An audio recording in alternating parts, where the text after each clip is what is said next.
నెల రోజులు అవుతుంది, మాకైతే వాటర్ రావట్లేదు.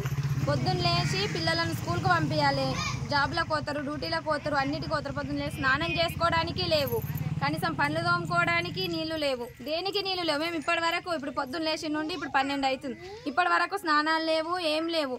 ట్యాంకర్ వస్తుంది 4 రోజులకు ఒకసారి, ఆ 4 రోజులకు 2 బ్యారీలు, 1 బ్యారీలు వస్తాయి. ఎన్ని రోజులు వస్తాయి మాకు బ్యారీలు నీళ్లు? ఎన్ని రోజులు వస్తాయి? ఒక ఇంట్లో 4గురము 5గురము ఉంటాం, 1 బ్యారీలు, ఆ బ్యారీలు నీళ్ళు ఏం సరిపోతాయి? నీళ్ళు వస్తలేవు. ఎన్ని రోజుల నుంచి చెప్తున్నాము? 1 మంత్ నుంచి అసలు నీళ్ళే రావట్లేదు.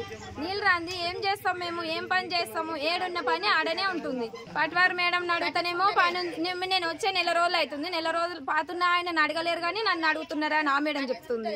ఎవరేం పట్టించుకుంటలేరు. మేము ఏం చేయలే ఊర్లే, ఈ ఊర్లో ఈ గల్లీకి మాత్రం నీళ్ళు మాత్రం రావట్లేదు.